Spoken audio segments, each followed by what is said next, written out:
नमस्कार, स्वागत है आप सभी का। वक्त हो गया है उत्तराखंड की खबरों का। आपके साथ मैं हूं अपर्णा मौजूद। सबसे पहले बात करते हैं कोरोना अपडेट की। शनिवार को प्रदेश में कोरोना के 1115 नए केस सामने आए हैं, तो वहीं अब उत्तराखंड में कोरोना के कुल मरीजों की संख्या 30,000 के पार पहुंच गई है। बीते 24 घंटे में कोरोना से 14 मरीजों की मौत हुई है, जिसके बाद मृतकों का आंकड़ा 400 के पार पहुंच गया है। तो वहीं राज्य में कोरोना के एक्टिव केसों की संख्या 9,700 के पार पहुंच गई है। देहरादून में 290, हरिद्वार में 269, उधम सिंह नगर में 180 और नैनीताल में 110 नए केस सामने आए हैं।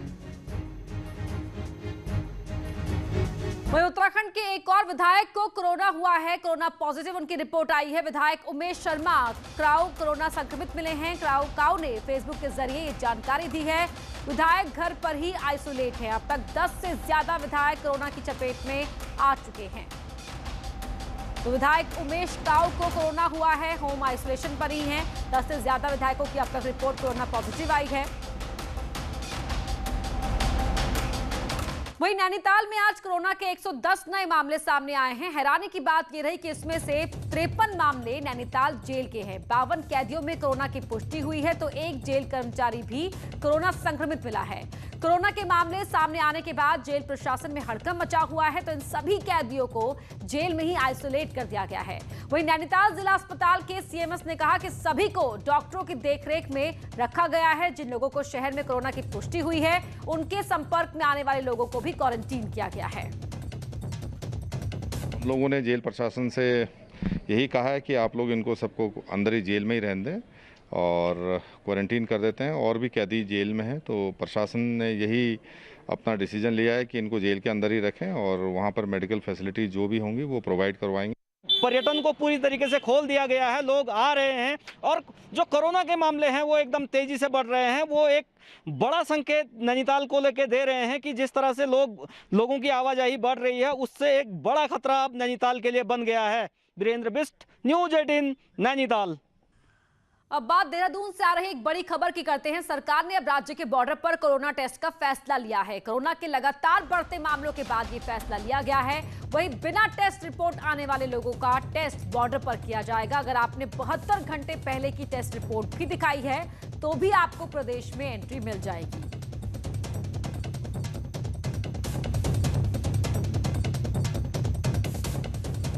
सोशल डिस्टेंसिंग और कोरोना जांच को लेकर सुरक्षा के मानक पूरे नहीं करने पर आहूजा पैथोलॉजी लैब संचालक के खिलाफ नेहरू कॉलोनी थाने में मुकदमा दर्ज किया गया है। जिला प्रशासन की तरफ से नायब तहसीलदार की शिकायत पर लैब पर यह केस दर्ज कराया गया है।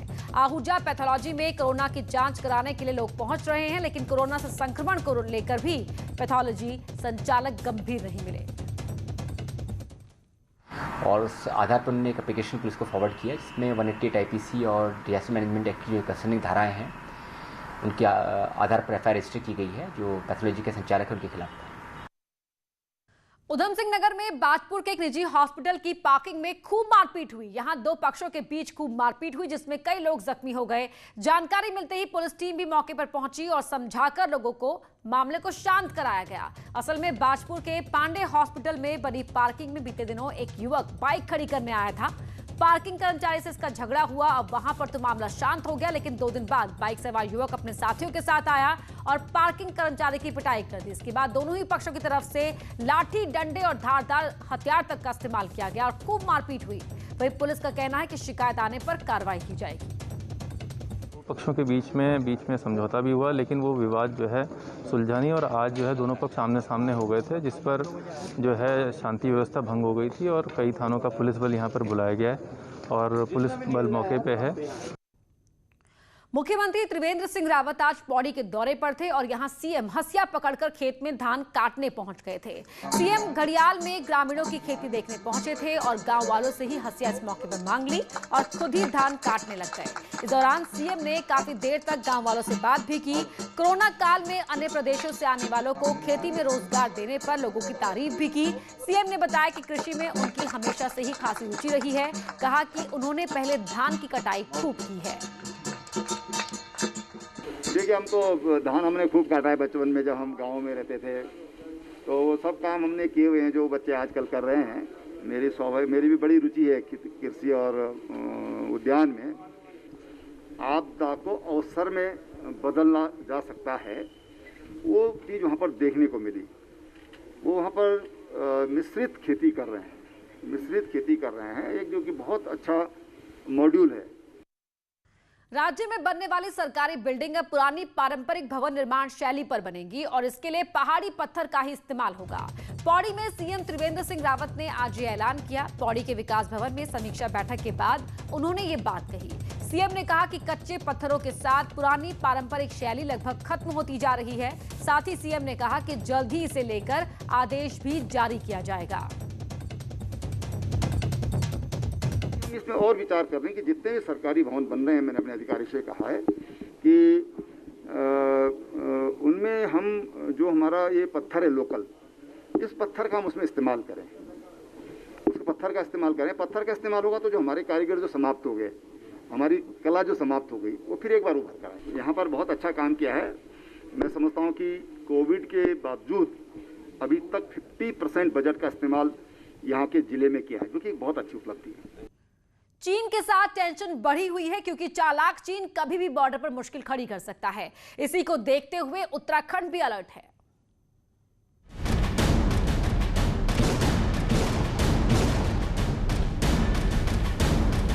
चालाक और धोखेबाज चीन कभी भी कोई ऐसी हरकत कर सकता है जिससे भारत के लिए मुश्किल खड़ी हो जाए, लेकिन ये काम अब आसान नहीं होगा क्योंकि बॉर्डर पर चीन की हर हरकत पर सेना ने नजर और पैनी कर रखी है। चमोली, उत्तरकाशी, पिथौरागढ़ में सड़कों का जाल बिछाया जा रहा है। वहीं बॉर्डर के 3 जिलों में अब एयरफोर्स भी खुद को मजबूत करना चाहती है। शुक्रवार को एयर मार्शल राजेश कुमार ने सीएम से मुलाकात की और चीन सीमा से लगे 3 जिलों में जमीन की मांग की। एयरफोर्स चमोली, उत्तरकाशी और पिथौरागढ़ में एयर डिफेंस रडार लगाना चाहती है।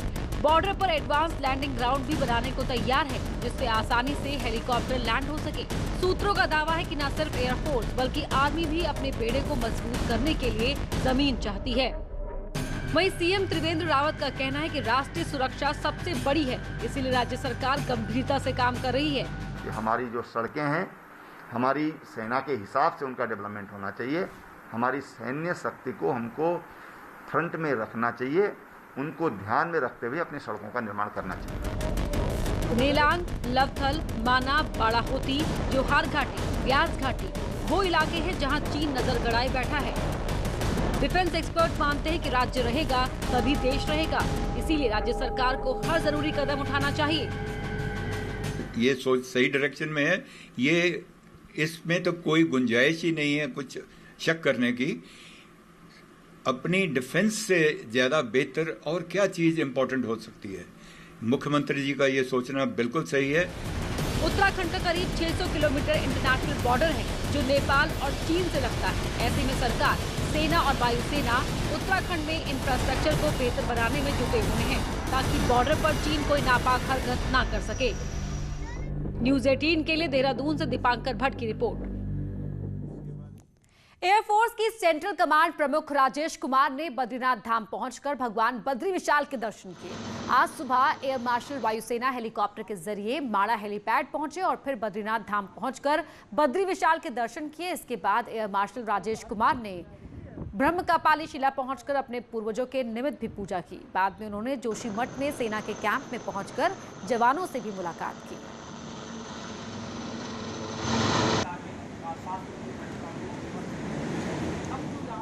उत्तरकाशी से खबर है, जहां यमुनोत्री धाम तक जाने वाला जानकी चट्टी यमुनोत्री पैदल मार्ग लैंडस्लाइड की वजह से लंबे समय के लिए बाधित हो गया है, जिससे अब यमुनोत्री धाम की यात्रा पर भी ब्रेक लग गया है। जबकि यमुनोत्री की तरफ से फंसे 17 श्रद्धालुओं को एसडीआरएफ की टीम द्वारा जंगल के रास्ते से रेस्क्यू कर जानकी चट्टी पहुंचाया गया।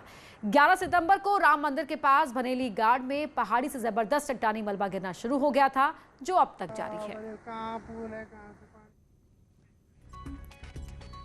चमोली से खबर है, जहां मलबा आने के कारण बद्रीनाथ हाईवे बंद हो गया है। कर्णप्रयाग के पास मलबा आने की वजह से एनएच को बंद कर दिया गया। वहीं बंद होने के कारण एनएच के दोनों ओर गाड़ियों की लंबी कतारें लगी हुई हैं। लगातार मलबा गिरने के कारण हाईवे को खोलने में परेशानी हो रही है।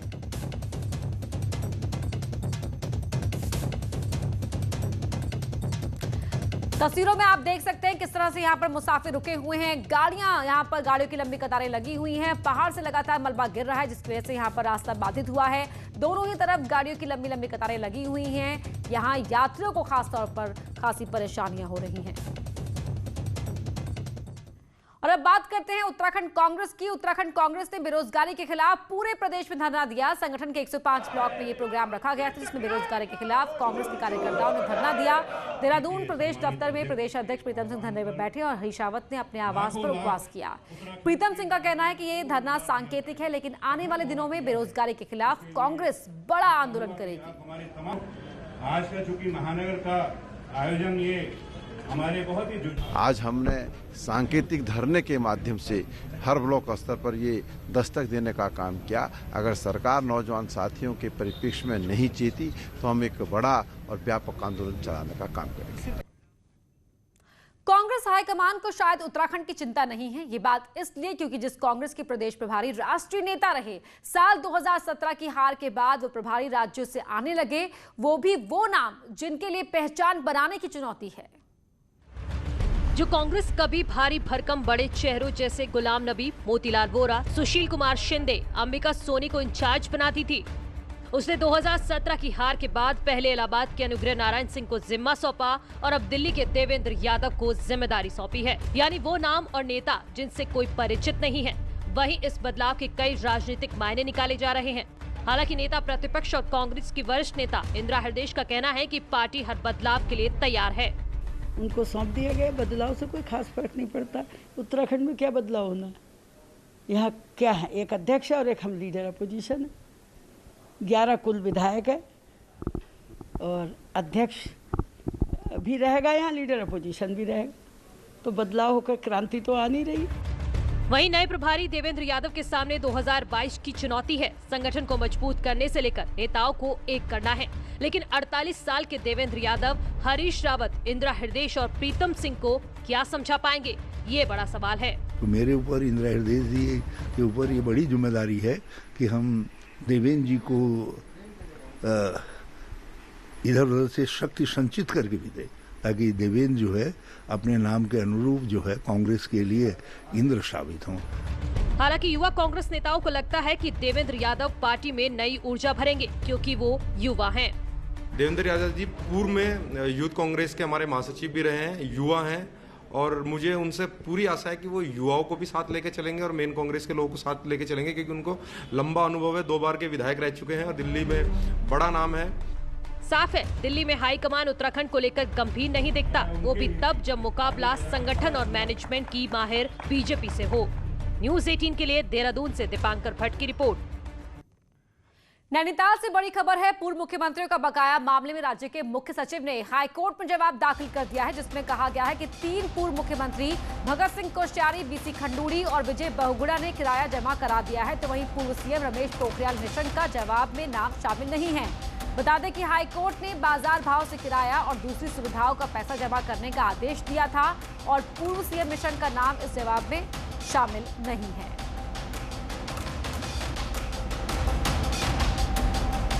और अब बात करते हैं महेश नेगी मामले की, जो दिन ब दिन पेचीदा होता जा रहा है। जहां एक तरफ पुलिस अपनी जांच को आगे बढ़ाना चाहती है, तो वहीं दूसरी तरफ यौन शोषण का आरोप लगाने वाली महिला पर पुलिस के साथ सहयोग नहीं करने के आरोप लग रहे हैं।